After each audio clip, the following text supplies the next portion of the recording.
I spark in. So everything. Yep. I'll put my phone all the time. Flip the microphone on. Not hold the speaker turned on.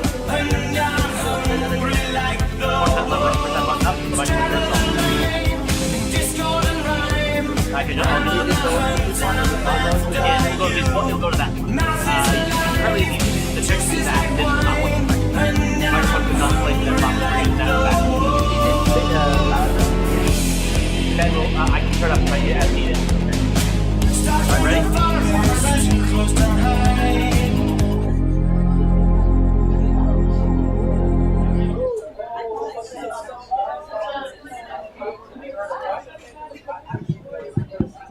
Hi, good evening. Can you hear me? For those of you who sit in the back, can you hear me? Okay, good. Great. Thank you for coming to AOT. This is the first time that we have moved to pastime. So we. Pepperoni pizza ready. The name looks like Carolyn or Caroline. It's ready to be picked up. Okay, so it's seems like somebody having food. Anyway, we really appreciate Pastime Restaurant for hosting us, and so please order some food or order some drinks, and please tip very generously. Is there any? I have seen there are a lot of people who have never been at AOT, so please raise your hand if this is the first time. Great, welcome. And we hope this is not the last time you are at AOT. So today we're having two talks from, oh, by the way, please follow our social media. We have an Instagram page, we have a Facebook page, and I believe we also have a Twitter. Okay, Blue Sky as well. I don't have Blue Sky, but if you do, please follow us on Blue Sky. Let's welcome the first speaker, Gabriela Gonzalez, who is a Louisiana State University Boyd Professor in the Physics and Astronomy Department, and works on searching for gravitational waves with the LIGO team. She was born in Cordoba, Argentina, where she studied before pursuing her PhD in Syracuse University, and obtained her degree in 1995. She was a staff scientist in the LIGO group at MIT, and then joined the faculty at Penn State in 1997 and moved to LSU in 2001. She has received awards from the American Physical Society, the American Astronomical Society, and the National Academy of Sciences. She is a fellow of the American Academy of Arts and Sciences and a member of the U.S. and Argentinian National Academies of Sciences. She has been a member of the LIGO Scientific Collaboration since 1997. Served as a spokesperson in 2011 to 2017, and participated in the announcement of the discovery of gravitational waves in 2016. So 10 years ago. Her group was on LIGO instrument development, reducing noise sources, and data diagnostics. So let's welcome Gabi to the stage.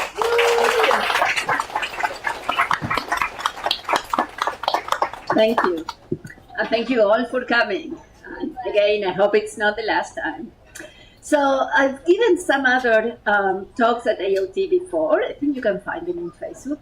And what we do is we use observatories, and I'll tell you more, to detect black holes. So I like to call these black hole machines, and I just looking in the internet, I learned that it's out of stock, but there is a spinball machine called black hole machine. So anyway, it's not about this, it's about these observatories. And can I ask, how many people here have been to the LIGO observatory? Okay, a lot of you, but not everybody, so I'll tell you more about them. Okay, so these observatories are trying to see, and are seeing, hearing as we call them, gravitational waves produced mostly, but not only, by pairs of black holes. So many stars happen to be in binary system, in fact most stars, and black holes do that too. So these are two black holes, they are orbiting around each other, just like the Earth around the Sun. but these are two black holes. But because they emit gravitational waves, according to Einstein, they lose energy. And when the system loses energy, they're getting closer and closer together, and they're moving faster, even though the move is slowing down, until they form a single bigger black hole. So that's what black holes do.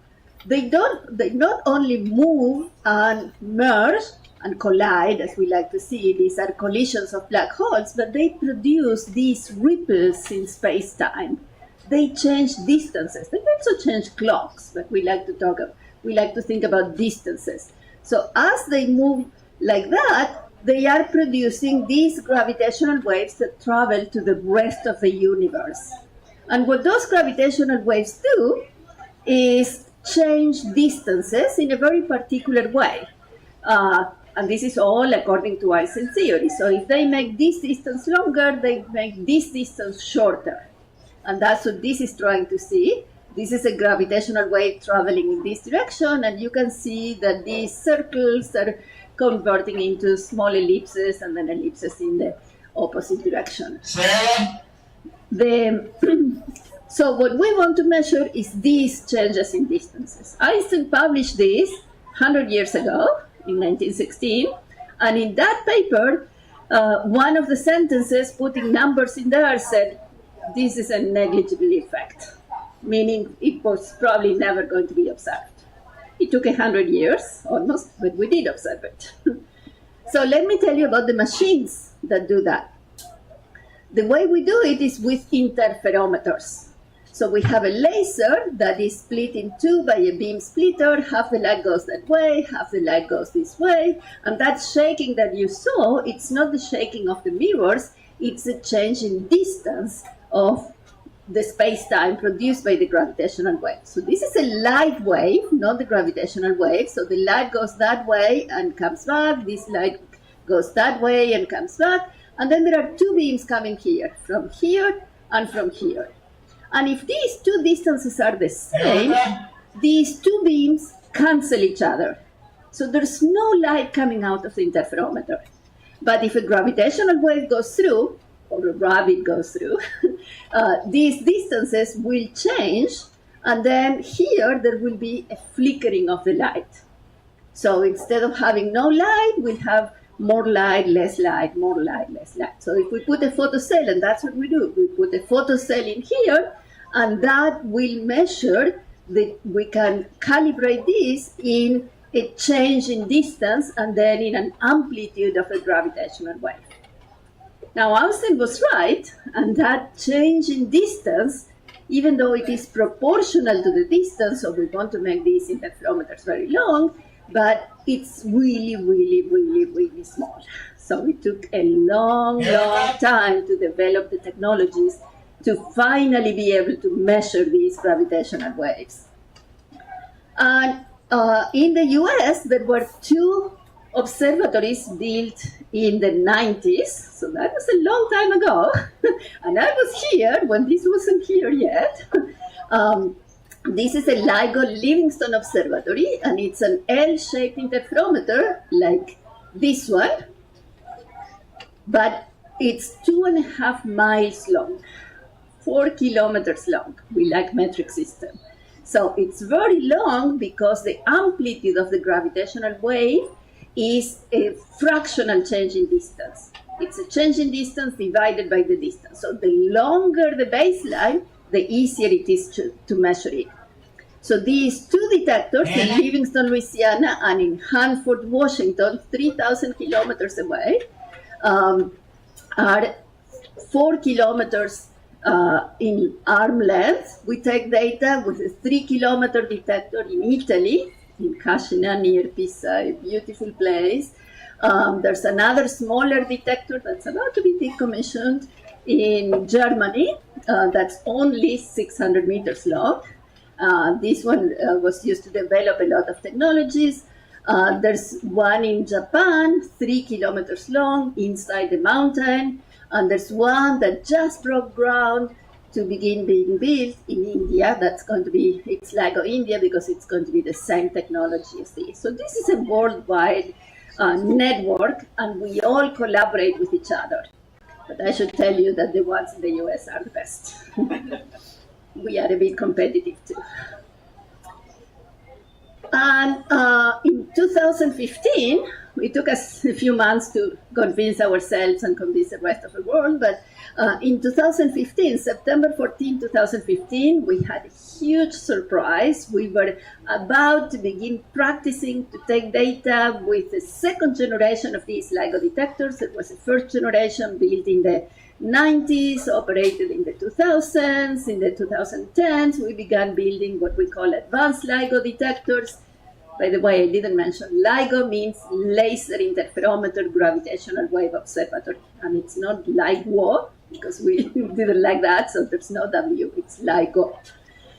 Anyway, in 2015, when we were preparing to take data in a diagnostic time, we saw this amazing signal. And what you see here is the light on the photodetector, and if you look at the blue signal, it's the light in the detector at Livingston, where the signal first arrived, and we usually see noise in there. And the orange is the light at Hanford, and that is also noise and usually doesn't have anything in common with the signal at Livingston.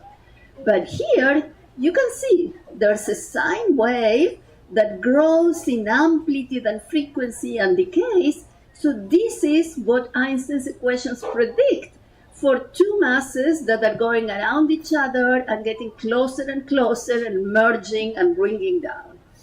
That was a prediction. It was a huge surprise.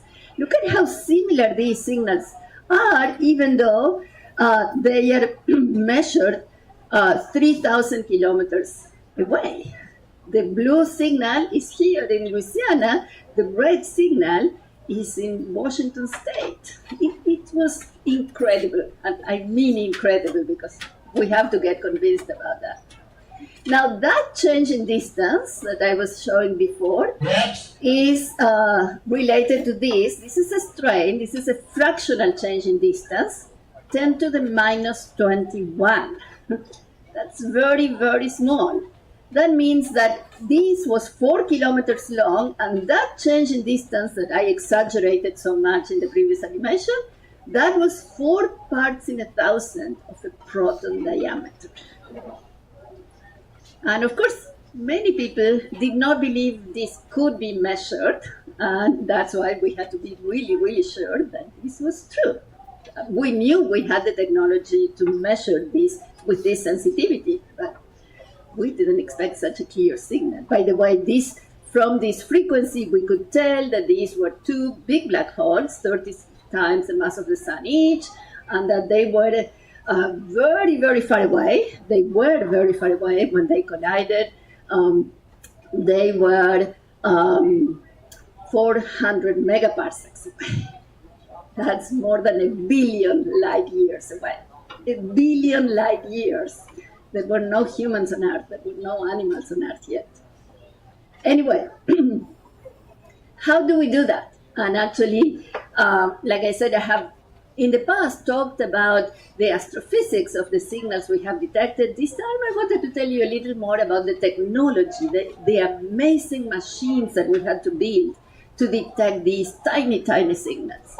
First of all, like I said, we had to make them very long, 4 kilometers long. But that has to be in vacuum. The light has to travel in vacuum because it has to travel straight. In air, there is an index of refraction, there's wind, there's air, so light doesn't travel straight. So you would measure the difference in time between the two travel times in here, and that wouldn't be a gravitational wave. So this is high vacuum, ultra high vacuum. That's very expensive. So we want to thank you all, or maybe your parents, for paying for this. Because this is taxpayers' money, thanks to the National Science Foundation funding, which I hope you all help us defend because it's under threat. So, vacuum system. Then, the mirrors that we have here If we put them on optical tables, then they would move as much as the ground moves. And you would say, well, the ground doesn't move very much, right? It's quiet, but it's not. The ground is moving a lot. The Earth is always moving. So we have to isolate our masses from the Earth's motion. This is an old-fashioned seismograph showing the motion of the Earth. So the way we do that is hanging our masses in pendulums. And I can explain to you why that works, but we not only use one pendulum, we use quadruple pendulums. So, and that is put in vacuum, inside a vacuum, hanging from an active seismic isolation system to even limit the ground motion even more. The mirrors are also state-of-the-art mirrors because the atoms in the mirror are rumbling too, right? The Earth is rumbling, but the atoms are moving too. And the atoms are moving more than 4 parts in a thousand of a proton diameter. So we need to have mirrors that are state-of-the-art, and we need to have the beams in here that are big so that we average the motion of all of these. But we also have to use very, very special materials so that the motion of the atoms is concentrated at some frequencies and not distributed in the frequencies of gravitational waves we want to measure. These mirrors are hanging from glass fibers, and those glass fibers are welded in a very special way so that there is no friction. Because if there is any energy loss in the system, then that atomic motion, Brownian motion as we like to call it, it will be distributed at frequencies of gravitational waves we want to measure. So we have to think about all these things. And when I say we, it's hundreds of people around the world. It's not me. And it's not me and my group. We do that too, but there's a lot of people working on this. Like I said, that mirror, that is a quadruple mirror. The quadruple suspension, that's a mirror. These are just masses, and they are all hanging from this active seismic isolation system. And all of that is in a vacuum chamber. And this is just to show you the size of those vacuum chambers. And those are installed inside buildings at LIGO. So, a lot of technology going on. This was all installed, these vacuum systems and the 4-kilometer vacuum tubes, those were installed in the 90s. Those vacuum tubes have been in vacuum. There's been no air in there for 30 years. It's been amazing for those people who know about vacuum system. It's incredible. So we did all of that twice because we did it with an initial technology in what we call the initial LIGO, and then we did it again with better technology for advanced LIGO. We had simple pendulums in initial LIGO. We had these quadruple pendulums in advanced LIGO, more laser power, lots of things. We began taking data in our first observing run in 2015. That's what was the first thing that we saw, that was that big one. We didn't have another that big for 10 years. It was, I mean, we were so lucky for that first one. But we took data for 4 months in what we call our first observation run with the 2 LIGO detectors. In 2016 and until 2017, we took data again in our second observing run with a bit better sensitivity. These numbers measure, it's a measure of the sensitivity we have. The larger the number, the more sensitive we are. That's a distance to which we can see neutron star mergers. We began taking data with Virgo here, and we had an amazing discovery of the merger of 2 neutron stars. And that's amazing because when 2 black holes collide, they produce big gravitational waves, but they don't produce light. They're black holes. So there's no matter around them to produce light. But if you have 2 neutron stars, they do produce light.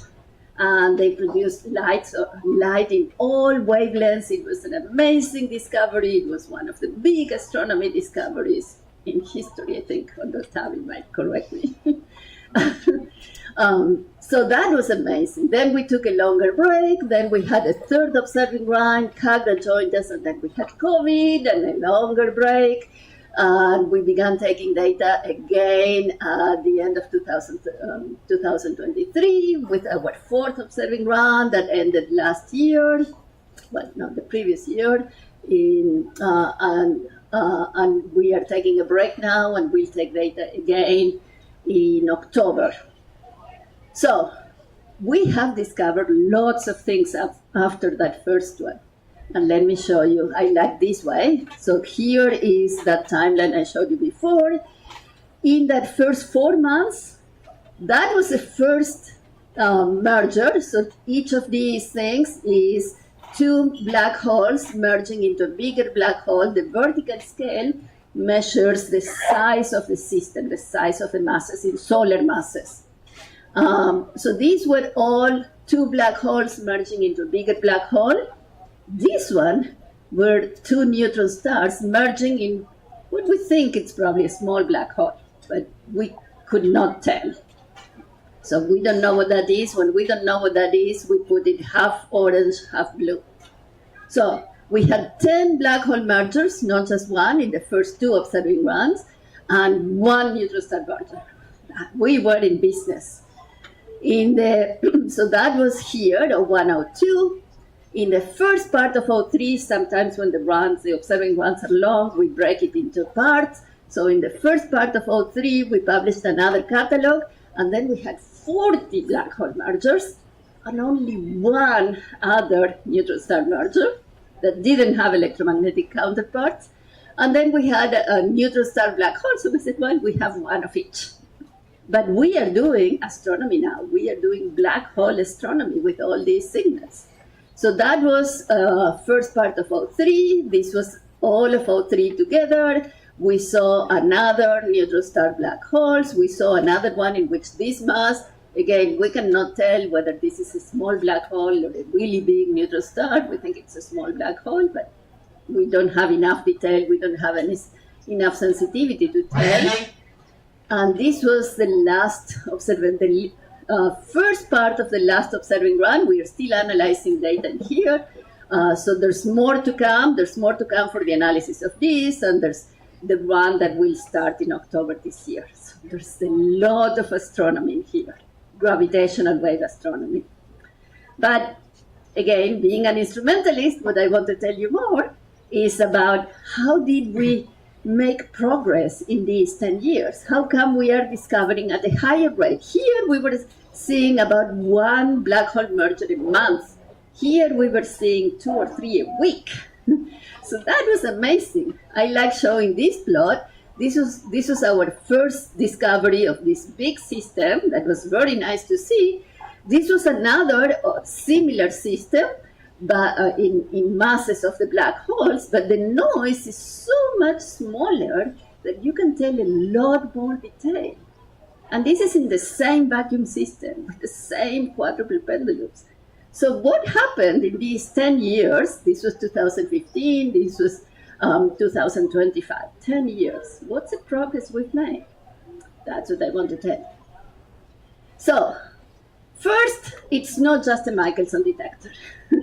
It's a lot more complicated than that, and that was true even in 2015. Okay, we do have, we make the light go back and forth in both arms. We cycle the light so we have more power. And at the very end, we have this noisy signal in what we call the dark port, because remember, the beams that came this way had destructive interference. So there's vacuum in here, right? We call this a dark port, but in reality, it's a noisy signal. I want to show you some pictures. At the output, before the light gets to the photodetector, we have an output mode cleaner.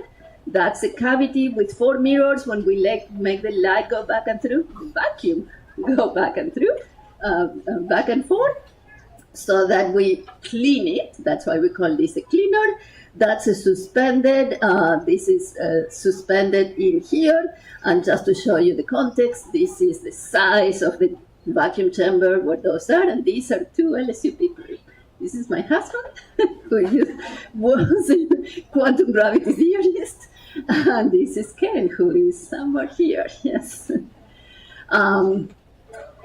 We also say we measure the vacuum, And what I showed you is that we measure the destructive interference of two electromagnetic waves, two light waves. Now, light, according to quantum mechanics, is noisy, so vacuum is noisy too. So that wave has noise in amplitude and in phase. What is this zero compared to that zero? What we do sometimes we plot it like this. It's the noise in amplitude and phase, and we squeeze that noise. And we squeeze the vacuum, because remember, there was vacuum in here. We do that with vacuum, that is a laser light where we turn the volume to zero, and then that's vacuum, where the noise is smaller in phase at the cost of making it larger in amplitude. And this is a cartoon. This is a real system. So this is very complicated.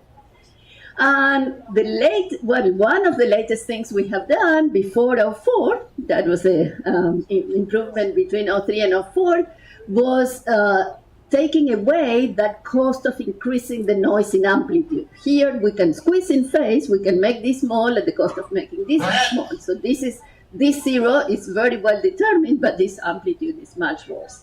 And that produces noise.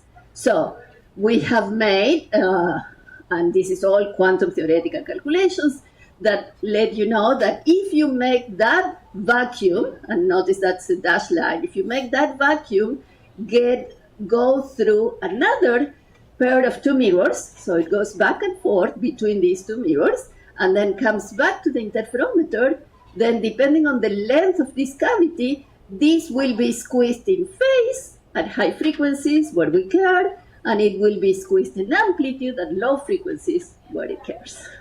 I know this sounds like magic, black magic maybe, but it's true. It works. I mean, that's how we measured all these problems. And this filter cavity, which in the cartoon is like that, is a 300-meter cavity. So this is a picture of that.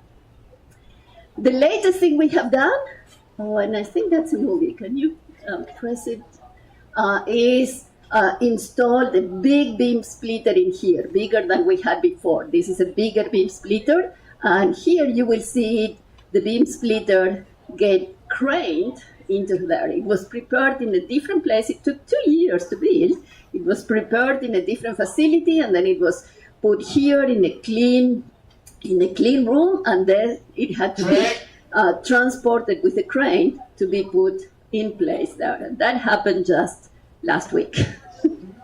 So this is all the things, and there's even a T-shirt. I think the T-shirt says LIGO Bigger Beam Splitter Band 2024 Tour. And those were the two people who actually were the main people working on that bigger beam splitter.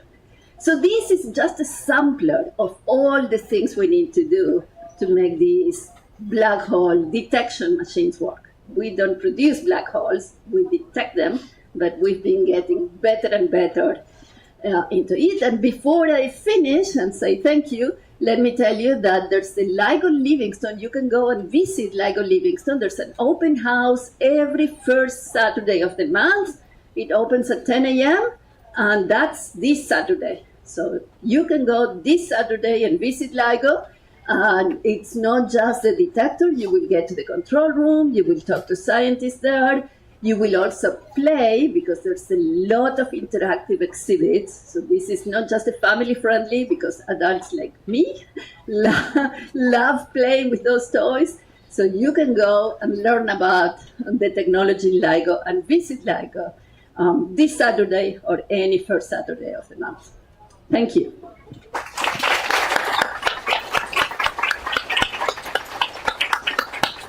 And I love questions, so I hope there are some. I was wondering if you put the detection of the black holes.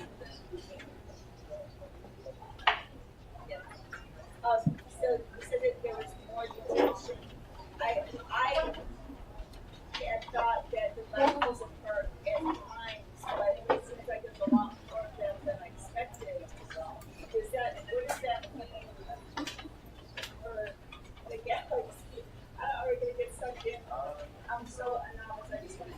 Oh, no, no, these all questions are very good questions. So I'll repeat the question. How come there are so many black holes?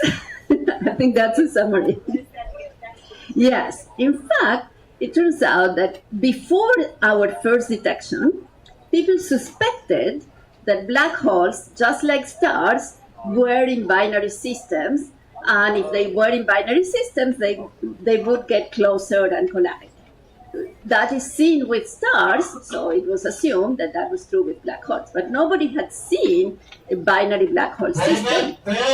People knew about black holes because if a black hole is in a binary system with another star, then there will be matter falling from that other star to the black hole, and because it's a black hole, that would be falling very, very quickly, and it would produce X-rays. So we call those, or astronomers call those, X-ray black holes. It's not that the black holes produce X-rays, it's that the matter falling into the black hole produces X-rays. Those were known, and there were a couple of dozen about that, and they were actually quite small. They were in this range. The largest ones were about 10, 20 solar masses. So people suspected that they were binary black holes, but nobody knew how many, nobody knew how far, and that's what we are knowing now.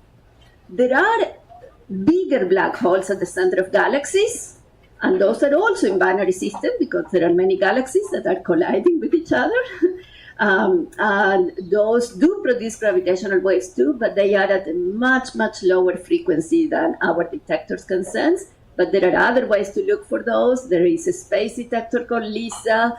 There is timing of radio beams from stars in the galaxy, and that's called pulsar timing. And they have seen a signal from not just one system, but what seems to be many, many different systems producing gravitational waves all together in a noisy way.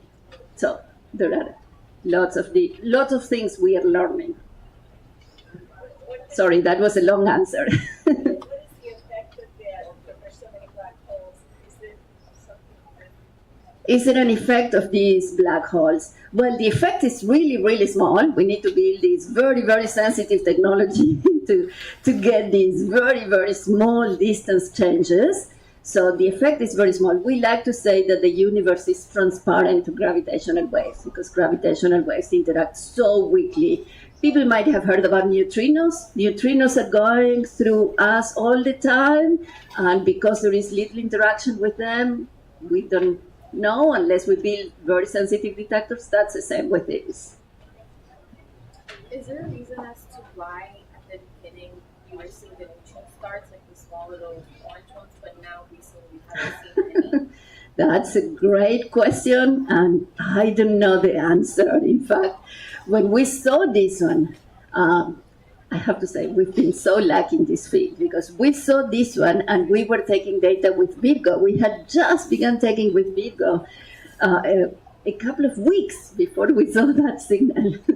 And because we were taking data with 3 detectors, we could triangulate. So we could tell astronomers, look in there. And at the same time, there was a small gamma ray burst. So we knew that it was likely to be a neutron star merger. And astronomers found the galaxy and found the signals in there. That's why it was such a big astronomy discovery. Why have we not seen more of these? We don't know. There seem to be fewer binary neutron stars than people thought. And in fact, binary neutron stars were the only system that was guaranteed to be a source for LIGO detectors. So again, we are very lucky that so many black holes exist and we can do this much astronomy.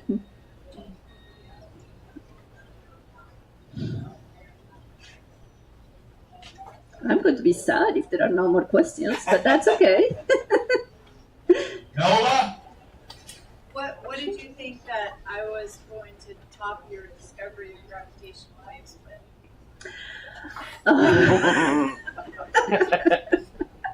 Well, I'm not talking about the discovery. That was a big deal. I mostly talked about the machines and I think you have better than that. You have stars as machines, so I like that.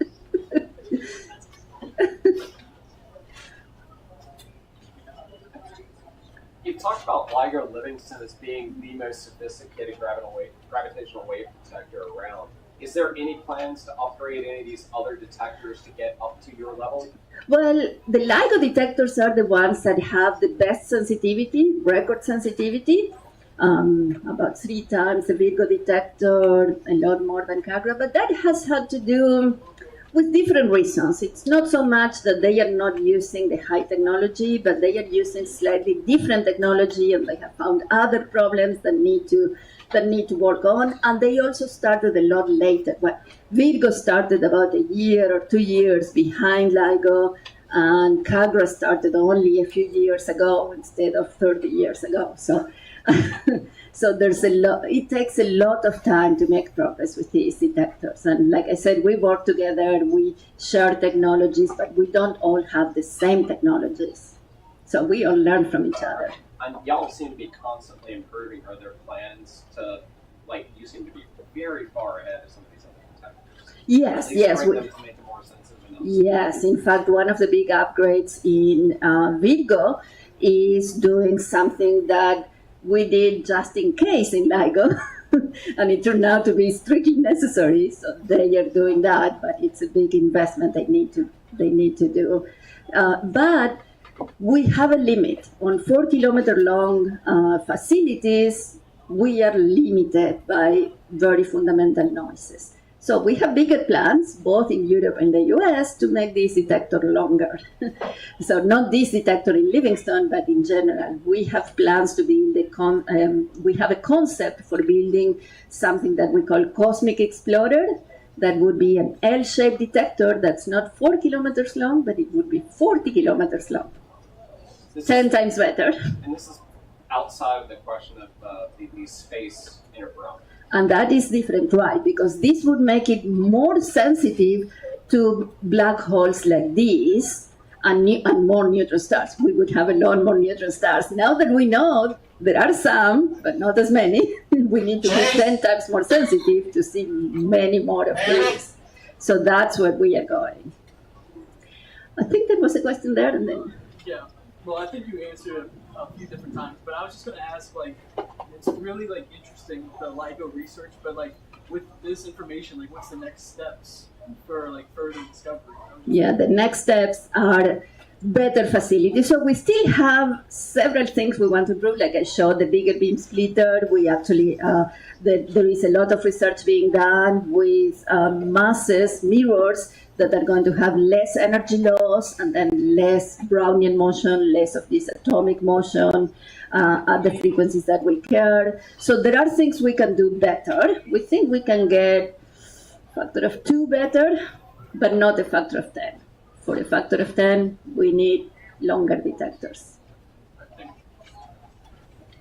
A lot of what you said is wonderful things that have been accomplished, the improvements that have been made, and what can be done, what investment will do to improve the detection and understand, well, I guess the detection. Is the funding there? What is the status of the funding? Well, we are all scared about that, but the LIGO observatories are funded through what's called the cooperative agreement with the National Science Foundation. So those are 5 years, and the last agreement was until 2028. So there's promised funding. Of course, these days you have to take that with a grain of salt. But there is promised funding until 2028 for the improvements that. The question was about the funding for the detectors. For the improvements that we want, we will have to see. For Cosmic Explorer, we have to propose it and cost it, and it's going to be an expensive project, so it's going to be in a queue of big projects. But it will all depend on the support that the National Science Foundation has for doing basic science. Of course, this is very basic science. Many times people ask me, well, what are these discoveries good for? I mean, what's the benefit? We don't cure cancer with these discoveries, but we do advance technology. the technology needed for these detectors has been manufactured by private industries that we say, well, we need this, and we think that you can do it if you build it this way. But then they have to build it, and we have to measure it, like the mirrors with the low losses and so on. And when after they build it, then they have that technology developed for other uses. I mean, the lasers that were developed for initial LIGO, they became a laser company afterwards that sold lasers for a lot of things. So there is a lot of technology development, and there is a lot of people that are being trained on this. I mean, I have trained a lot of graduate students. There have been hundreds of people working on this, and they are not doing black hole astronomy now. They are working, most of them are working in industry. So people learn things in here, but then that's applied, that knowledge is applied all over the world. All right, thank you. Thank you.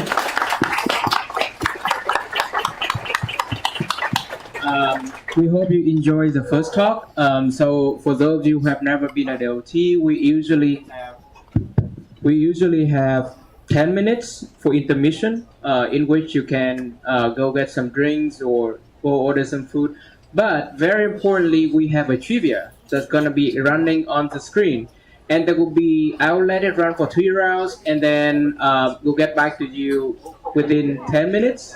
And once you're done with the trivia cards, please bring it to my colleagues who are sitting at the tables, and we'll announce the answer by the end of the second talk. Thank you.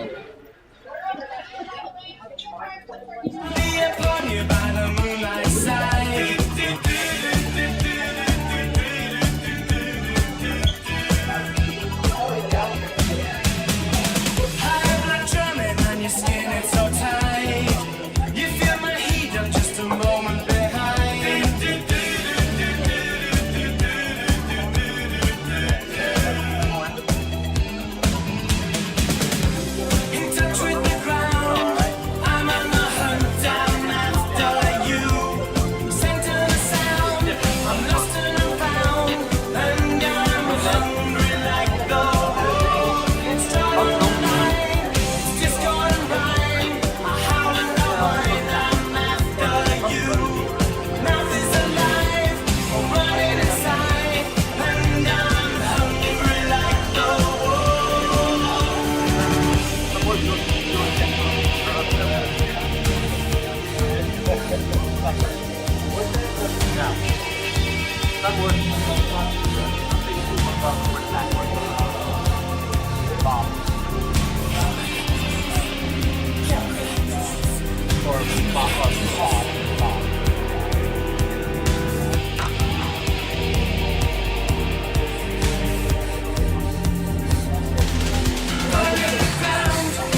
Of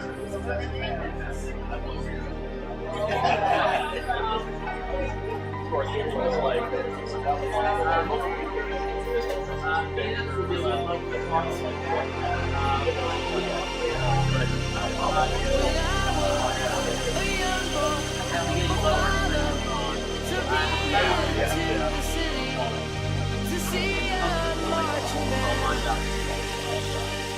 He said, son, when you grow up, would you be the savior of the broken, the beaten, and the damned?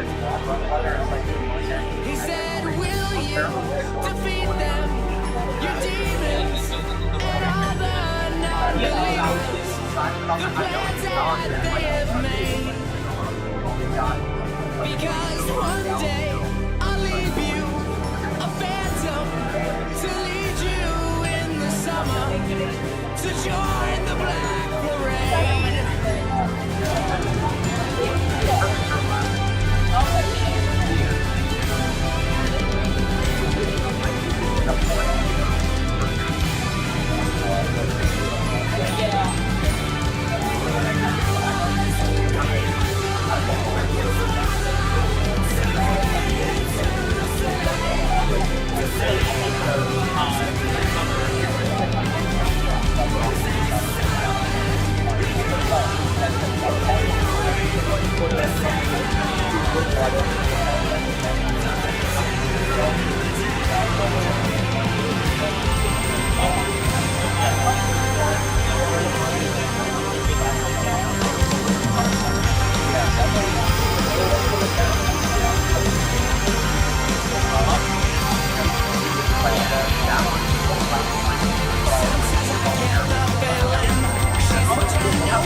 To be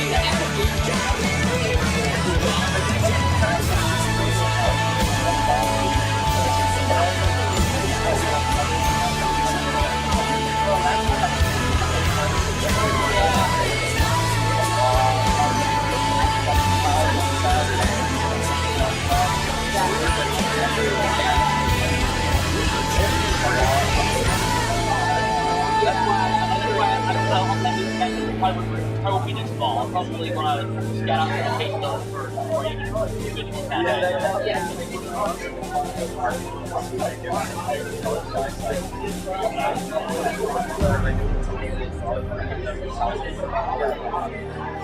You know, to the south, which makes the south.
I will make it happen.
Alright, can I have your attention please? Alright, so how was your experience with pastime so far? Did you like the food? Yes, great. Okay, I love to hear that. So we are about to see our second speaker, who is Tabetha Boyajian. She's an astronomer on the faculty at LSU who studies stars and the planets. She leads Luster, a proposed mission to put a telescope on the moon. She likes to throw pots and is the only woman to have a star named after her. She grew up on an exotic cat farm. I didn't know that they have farm for cats. And has attended over 100 fish shows. This is not fish swimming, but it's PHISH. And has two amazing cats named Pom Pom and Axel. So let's welcome Tabby to the stage.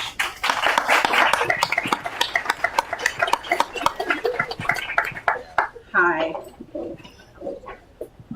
Thanks for having me, Astronomy on Tap. And I think this is the first time we can call it the Tabby and Gabby show.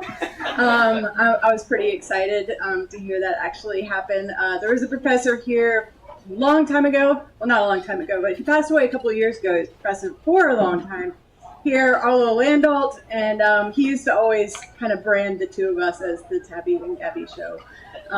So yeah, finally glad to really make that happen. Do I have a clicker? Oh, yes. I'm going to give it to you. Thank you. All right.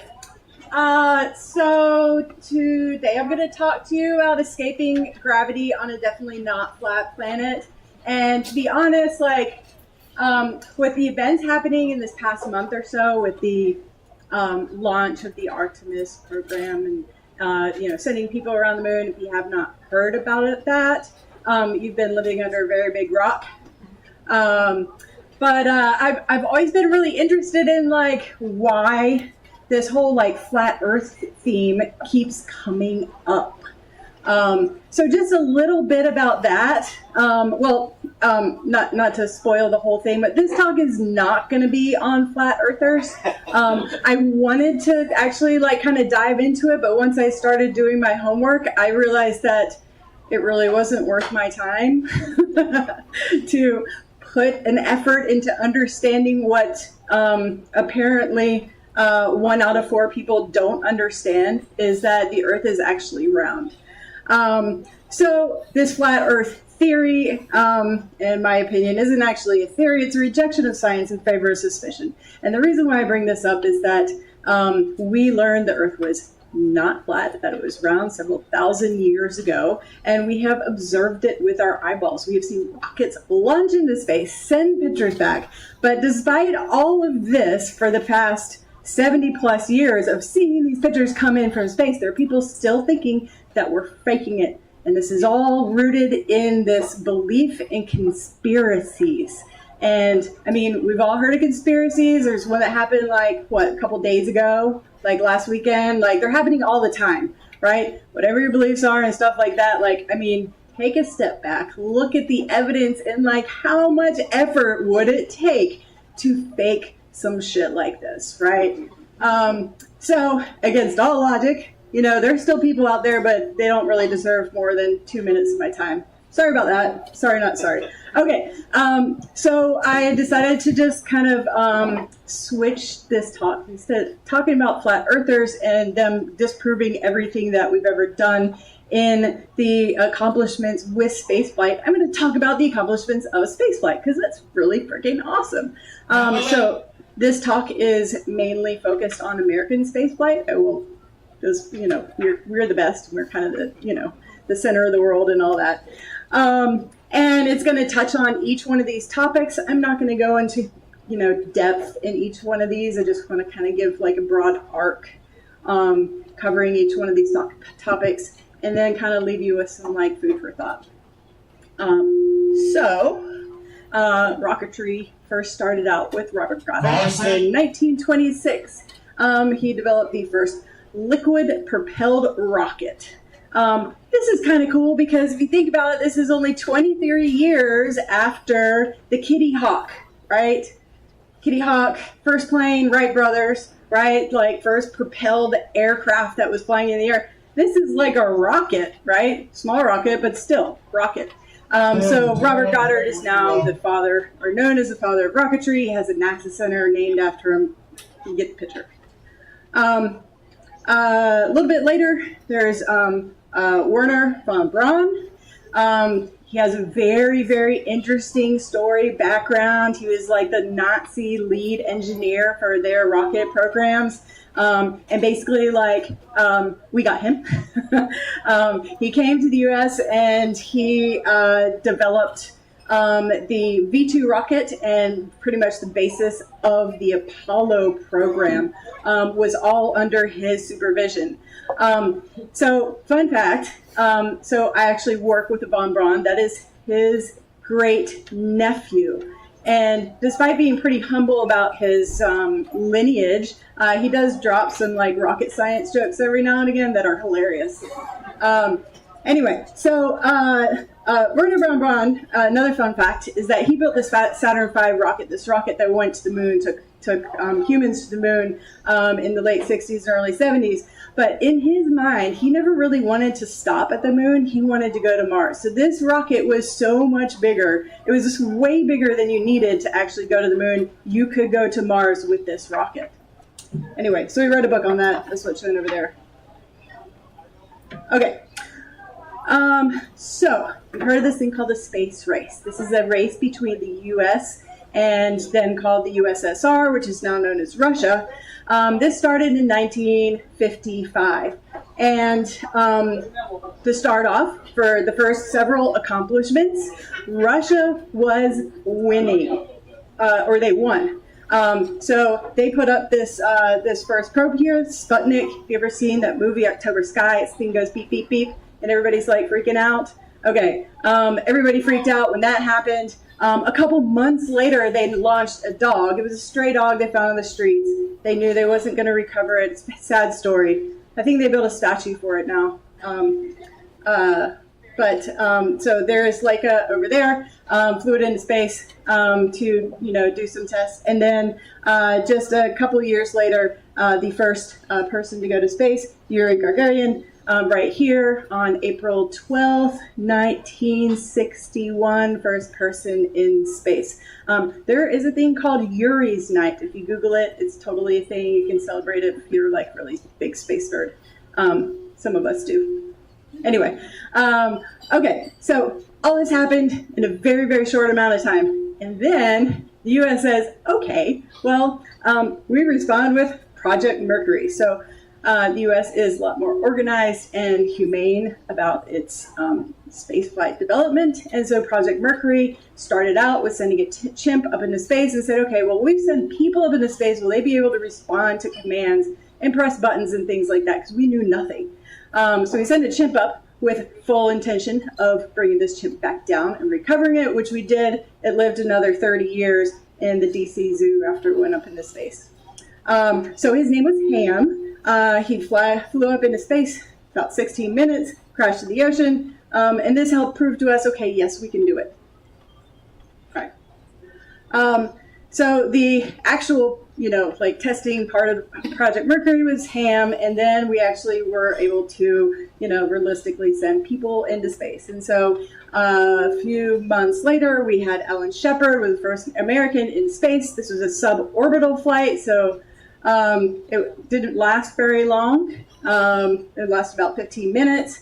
And then about 6 months later, you had John Glenn, who made 3 whole laps around the planet before he came down. And so this was kind of the completion of Project Mercury. Yes, we can send people into space successfully and bring them back down successfully. After Mercury was Gemini. So this is kind of like the middleman between we don't know what to do about putting people into space and we want to put people on the moon.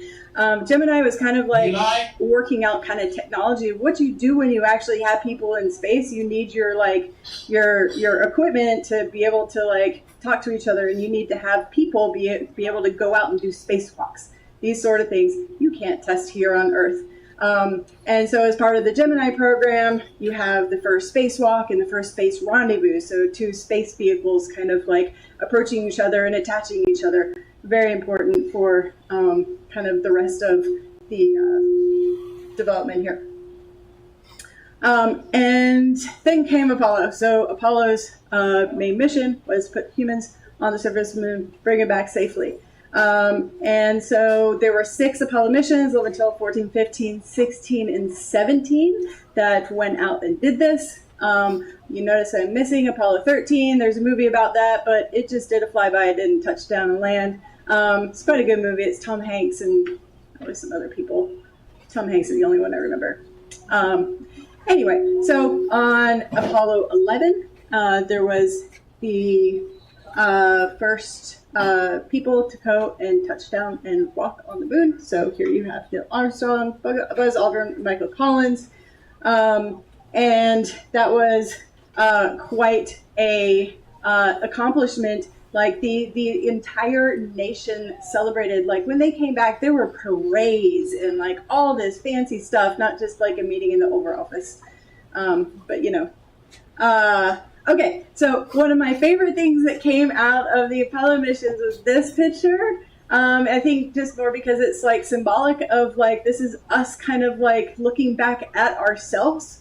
This is what's known as the Earthrise. I actually love it so much. I got a big old latex sticker and slapped it on my office desk at work.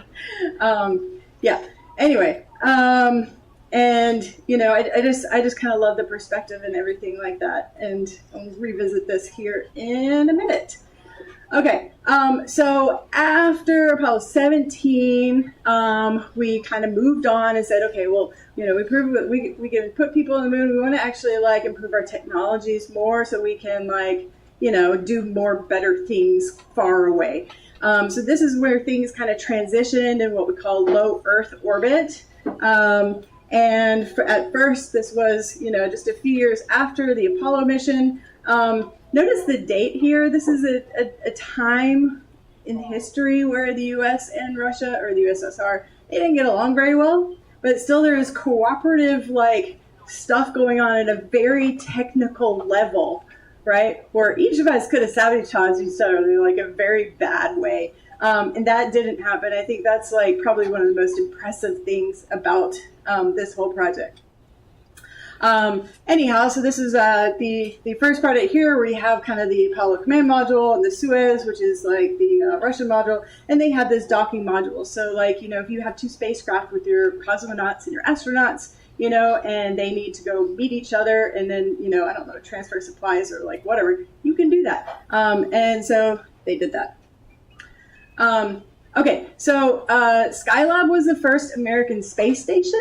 Notice it didn't happen for very long because it was just kind of a makeshift thing that was adapted from a Saturn V rocket. So the Saturn V is the thing that von Braun built as part of the Apollo program.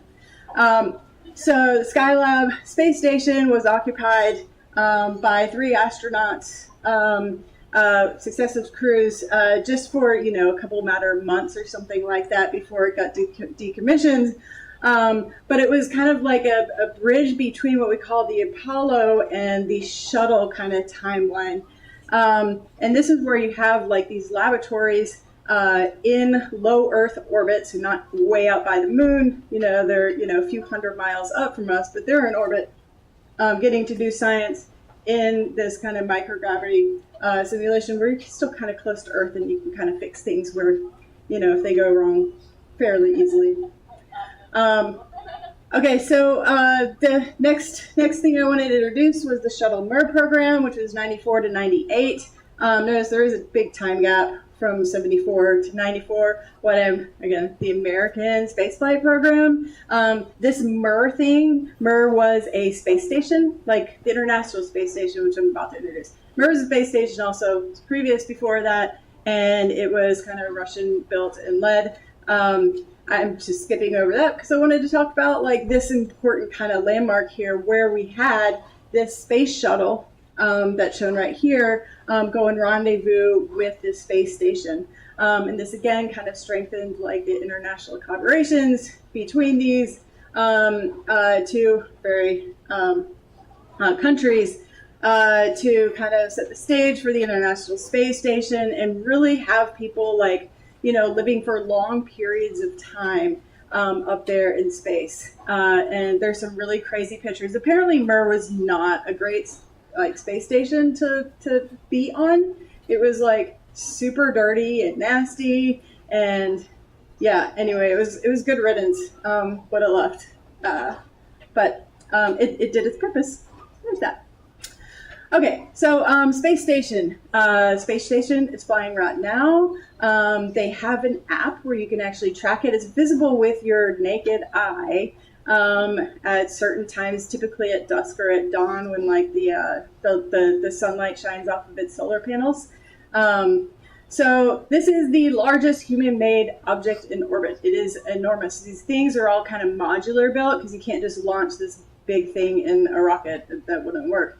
But they kind of send things up in pieces and then kind of, assemble it throughout. And this thing is so big and complex and costly enough that you actually need the cooperation of international partners.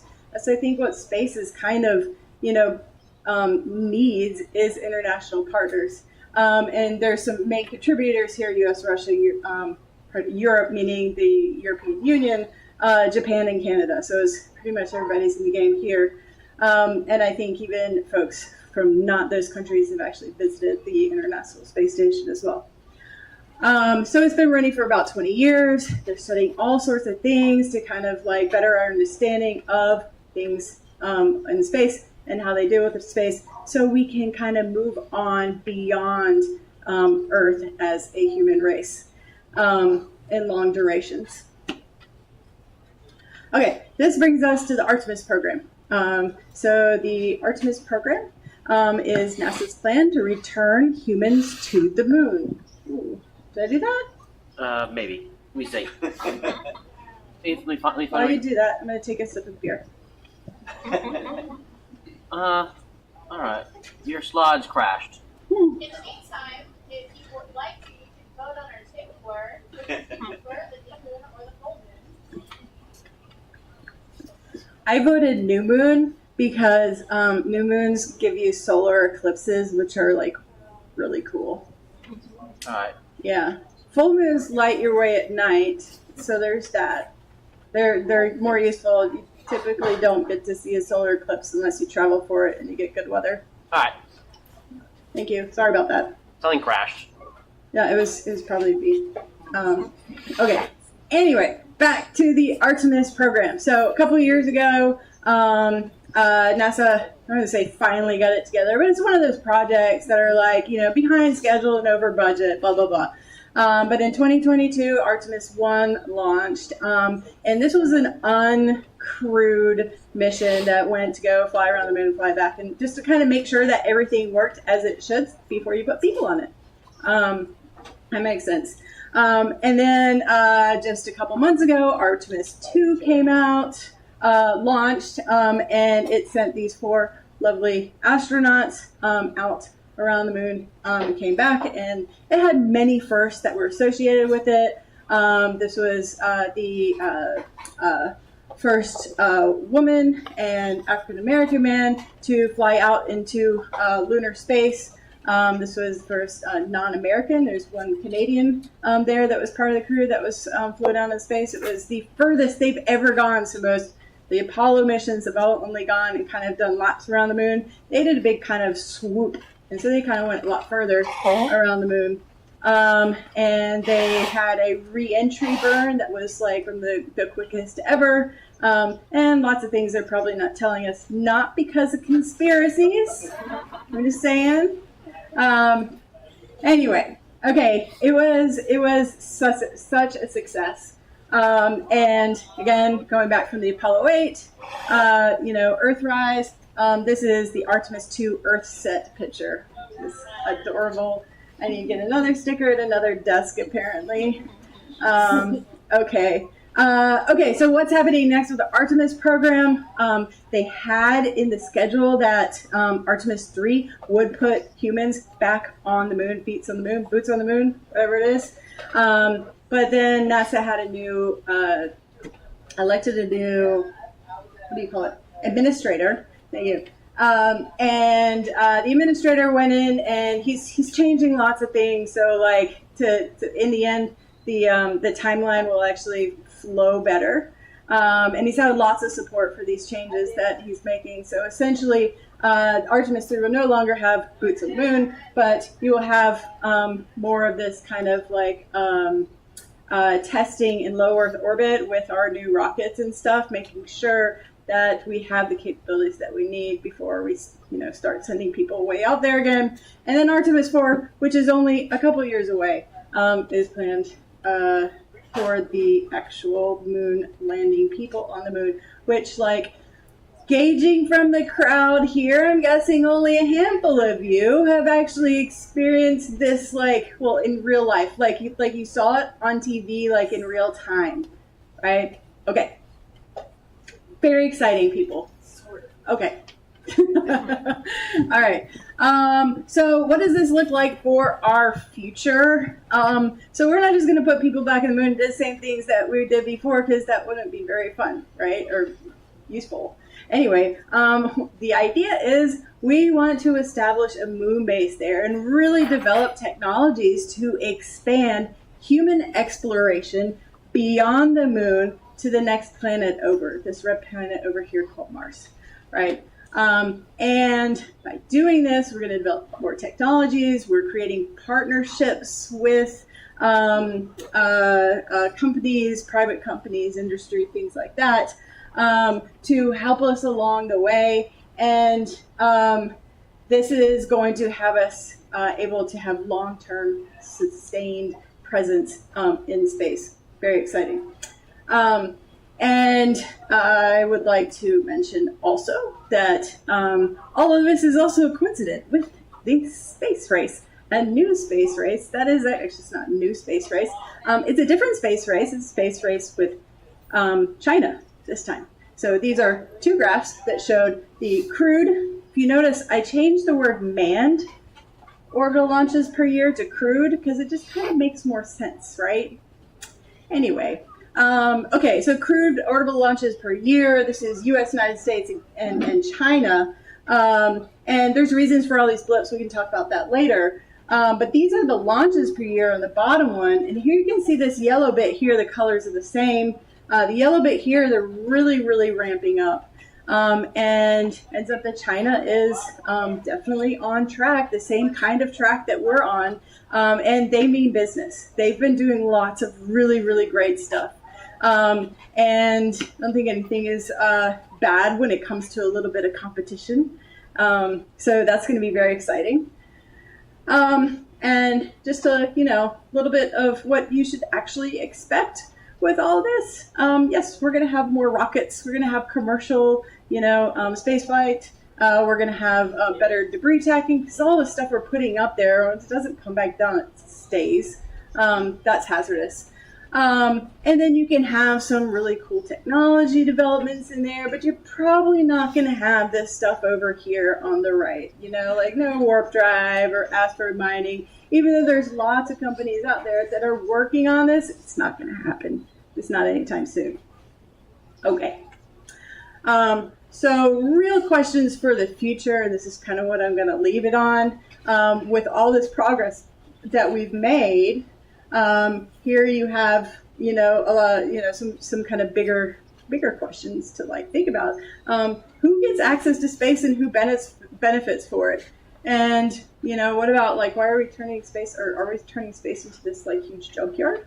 How do we avoid doing that? What kind of rules should we have governing space and any sort of private activity off Earth? And, just keep in mind that the future of spaceflight is part engineering, is part politics, and is part ethics. And so all these things play together. And I'm not going to, pretend to be an expert on either one of these. I just think it's, a really interesting thing to kind of think about and leave it up there. And you can ask me questions about it. I'll probably say I don't know.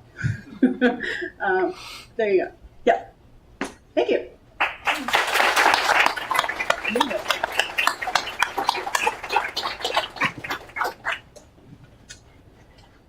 I can take questions. Yes.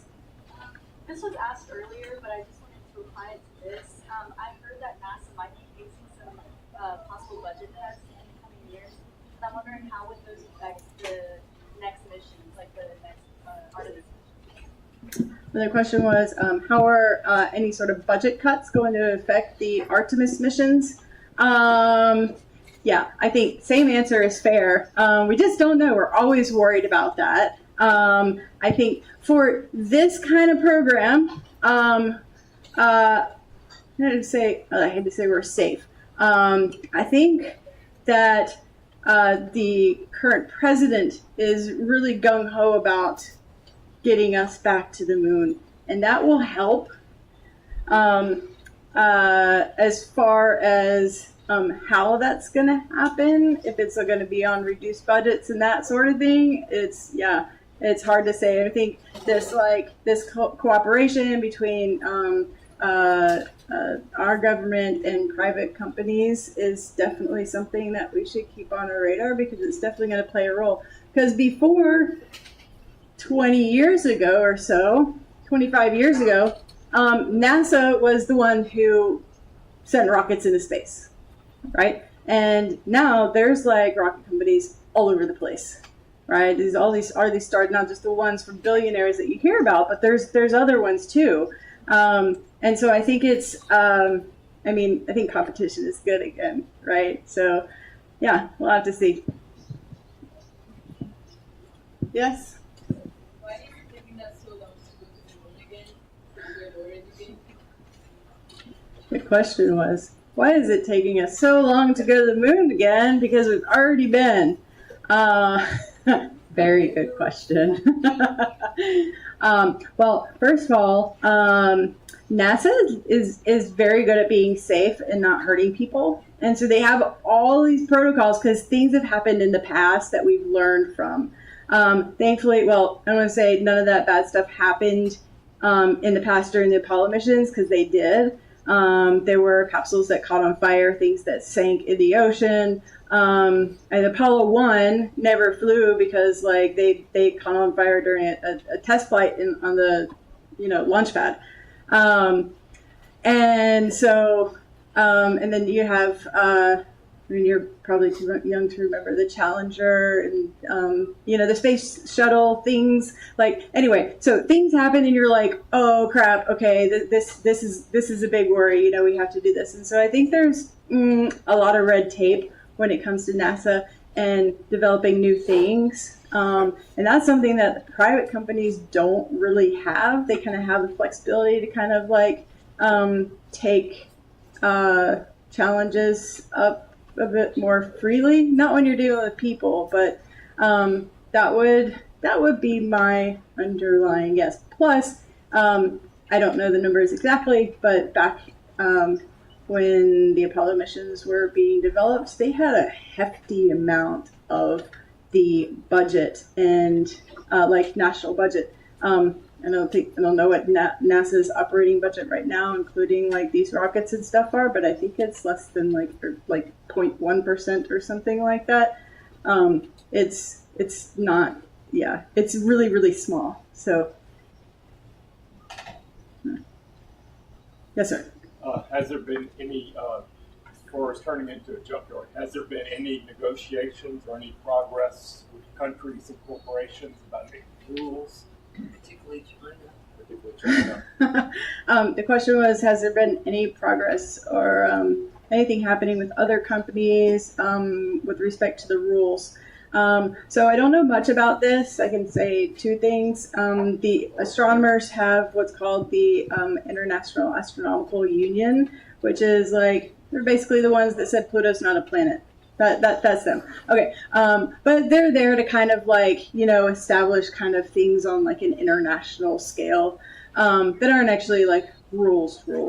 But they do have these working groups that are made up of scientists, and they also have, politicians and lawyers and things like that. And I'm peripherally, I guess, involved. I've been to a couple telecons, that's about it. I wouldn't say I'm involved, but people are talking about it, and so it's not something that will not go unaddressed. It's just like I don't think we have a path forward yet. And the other thing I wanted to say is that I did hear news that a couple of months ago.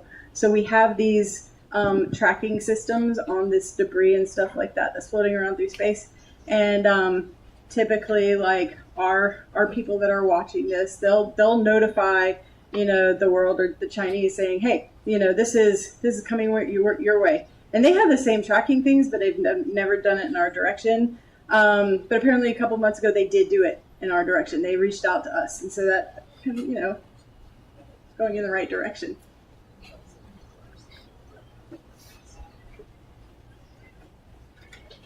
Anyone else? Cool. Yep. I would like to have a response to what you said about it's not so useful to put people back on the moon.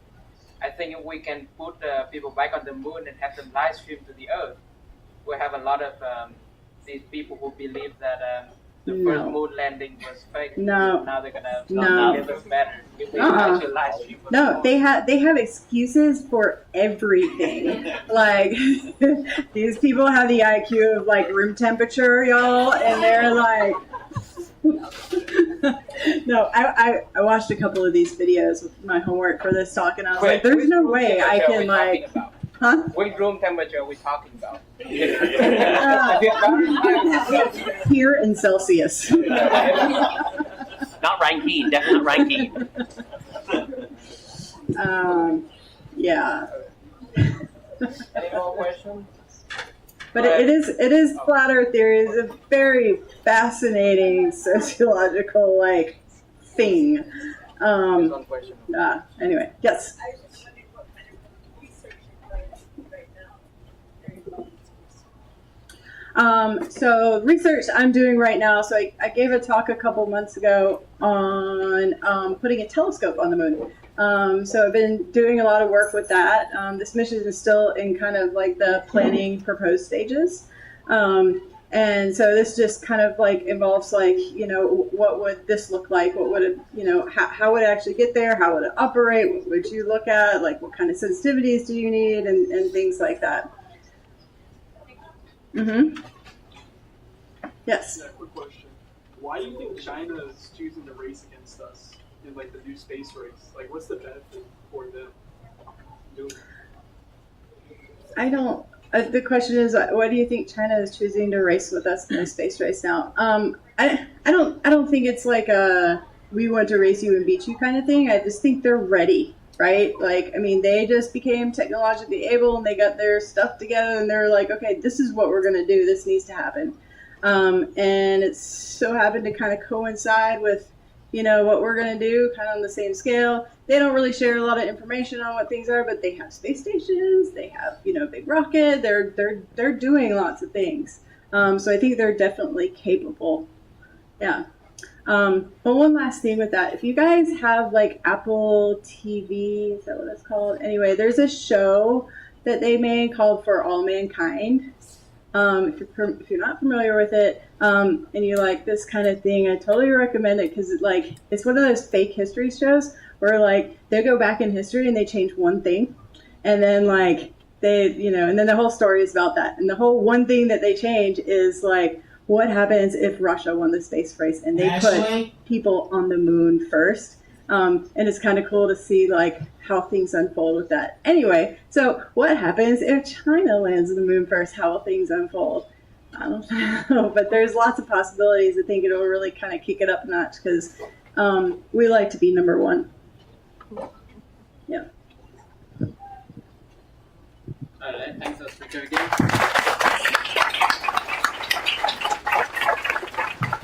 All right. Thank you all for being staying with us for so long. So now it's time for announcing the trivia result, and we'll do a raffle later. Okay. So first question: which famous rocket is in this picture? Saturn. To the second question: which famous fictional rocket is in this picture? Millennium Falcon. Which famous rocket is in this picture? Atlas V. Which famous rocket? We have SpaceX Falcon Heavy. Okay, so this is from SpaceX, right? A private company. Number 5, again, famous fictional rocket, USS Planet Express. Which famous rocket is it? Challenger. Number 7, which famous rocket? Again, Delta. Number 2, which famous fictional rocket?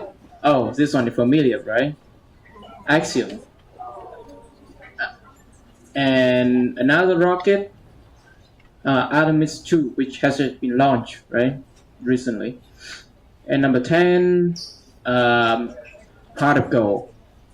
All right, so the winner of the trivia today is Cassidy.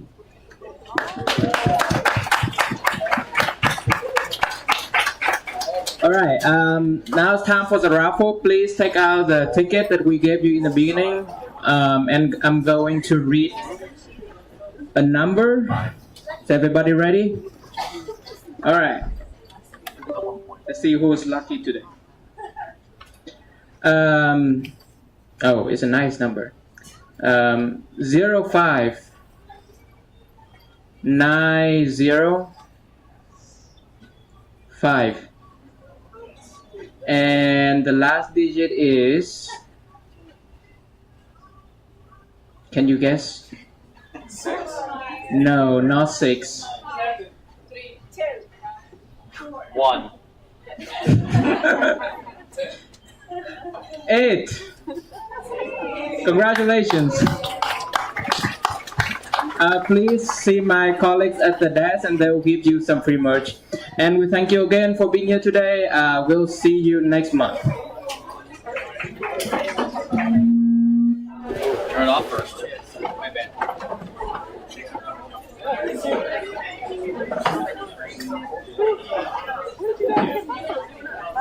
No, it belongs to the venue. Oh, okay.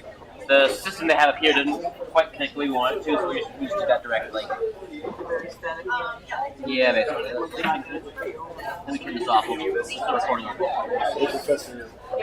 What's up? How are you doing? Doing pretty good. How are you? I just had a little question. I don't know if you know. So in the third slide, I think it was, they